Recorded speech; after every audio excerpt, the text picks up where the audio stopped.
About 25 and a half years ago, I walked into this house in Richmond, Virginia, and it changed my life forever.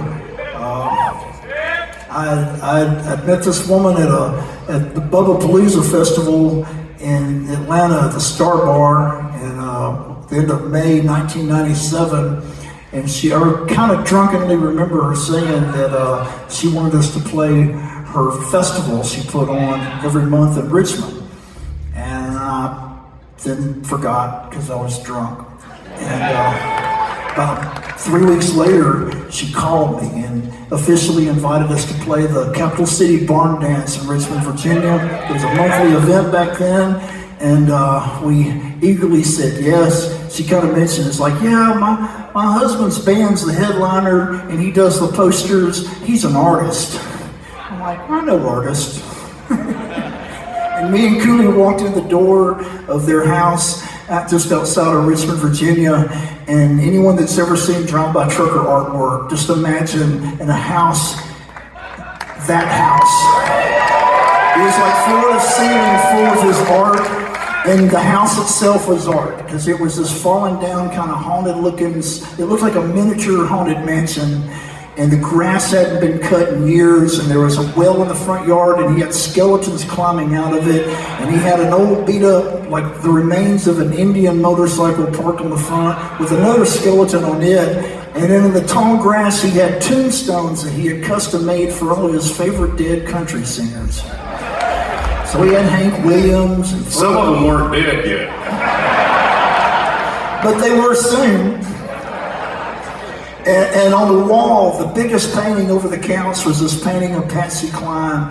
And it's like after the show, and it's like late at night, and she's sitting there drinking from a shot glass, and she's looking straight at you like it's a camera shot, and she's looking at you like she would just kick your fucking ass. It was the meanest look, but she also looks a little bit dead, because she was, you know. And I saw that, and I fell madly in love, and Cooley and I looked at each other, and at the exact same time said, he's got to do the art for that record we're making, which was Southern Rock Opera. Back then we called it Betamax Guillotine.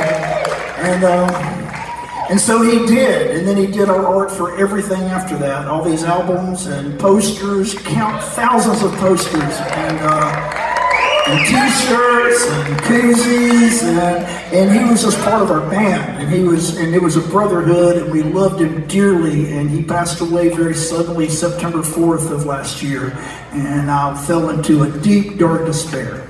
And I've lost a lot of friends. I played in bands, you know, I've lost a lot of people. I lost a lot of people last year, but something about Wes was this extra layer, because it was just like, man, he was such a soulmate. And so it's like, I'm gonna write a song for Wes. I'm gonna write a song that tells about Wes. And I spent 3 months banging my fucking head against the wall trying to write a goddamn song that somehow captured that beautiful motherfucker.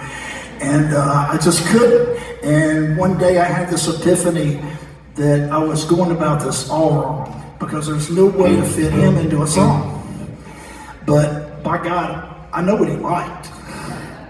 I'm gonna write a song that Wes Freed would fucking love. And he's gonna star in it. And then I wrote it really quickly. It just came so easy. And this is the Ballad of Cecil McCobb.